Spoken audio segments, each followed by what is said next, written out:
Hey everybody, MrBookieboo here, and today I want to talk to you about a neat little trick that I learned in dealing with these new road plates. Now, I know that this is kind of the way Lego's going. These are on the out. A lot of people still have these and use these, and these are great because they're also the same size as the modulars. It makes it really easy when you're building a city, designing a city. You can work in these 32 by 32 grids and lay everything out and get it set up. In my experience, what I encountered is that while these are great, they also take up a lot of real estate. And so that's why I decided to switch to these new road plates. The problem, as you can quickly see, these are the same height as the base plates for the modulars. So these are super easy to work with. You just put the modular down, put the road plate down, and off you go, you're done. These are substantially taller. They're actually 2 plates taller, or a plate and a tile, if you want to be technically correct with that. They don't work with the modulars, so you have to raise the modulars up. Now in the past, I found a way to do it. It was a little pricey because it required you to use an extra base plate, plus a whole lot of little parts, 1x2 plates, and those 1x1 round studs. I don't know what they're called, but they have just the little hole, and you put a whole grid of those underneath on a base plate, put the modular on top, and then those little studs poking out, they're not studs, but those little poles sticking up would sit inside the backside of your base plate, and they would sit pretty snugly in there actually. And so then you would raise it up to the right height for the road plate with a curb, not just the road plate, but with the road plate with a curb. Now, that's great and all, but if you have a lot of modulars like I do, all of a sudden, I'm using 30 base plates at, if you get them on sale, maybe $6, $7 a pop. That starts to add up to some serious money. What I'm going to show you real quick is a quick and easy way to raise them up to my curb height, but you can modify it pretty easily with the tools and with the materials that I found. So let's take a look, and I'll show you how I'm raising my base plates today.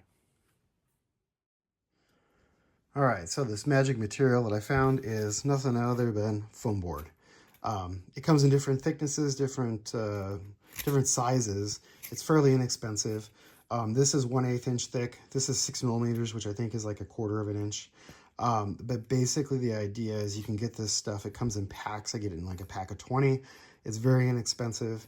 It goes a long way.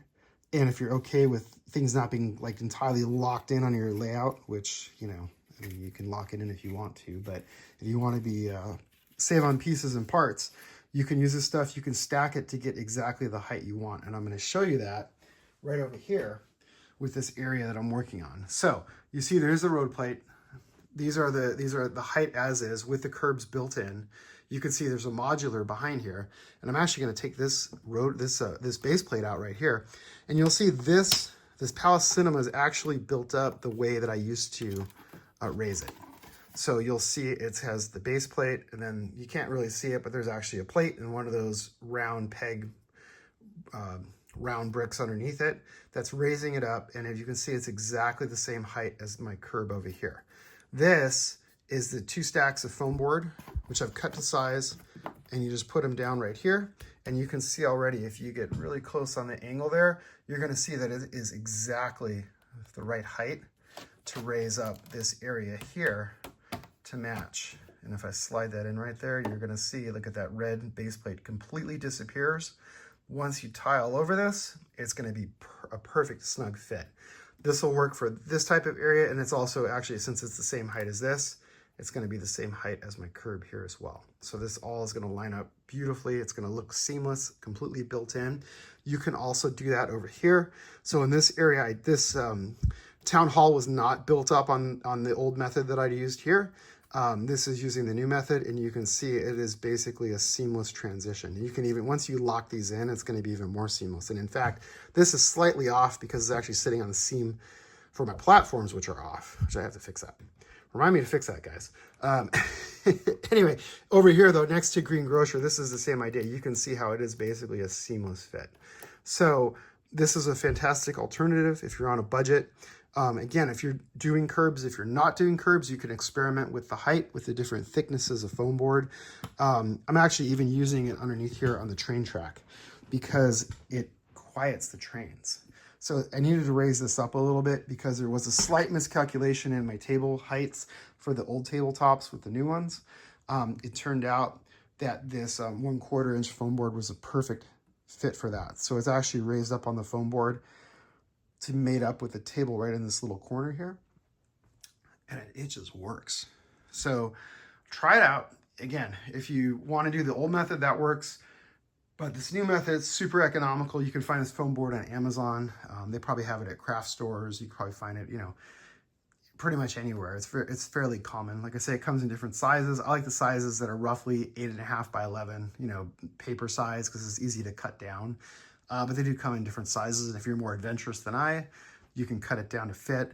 But it really makes this super easy to work with and super efficient use of materials, and you're not wasting, you know, 30 base plates to raise everything up. Because as you can see, it's quite a lot of work to do. So I hope you found that useful, and let me know. Are you guys using these new roads? Have you switched yet, or are you still using the old road plates? You can kind of see here how the spacing works and how I gain a lot of real estate, because this is only 30 inches deep, this tabletop. So the tabletop, so with the track, you know, this is 10 inches. If I had the old base plates, that would take up another 10 inches, and the modulars would be basically pushed against the wall. As it stands now, this is not quite 5 inches, it's a little bit more than 5 inches. So I actually have like 4 and 3/4 inches in the back for facades and for more just stuff in the back that can add. In fact, you can even see it right here where I've actually added a half modular. That's how much room I have in the back side here, just to flesh it out a little bit more. So there's a whole lot of room behind here to add a lot more building facades and things like that if you want. So something to keep in mind. Hopefully you found this useful, and we'll be back soon with even more exciting stuff from this Lego room rebuild. Thanks for watching. Bye.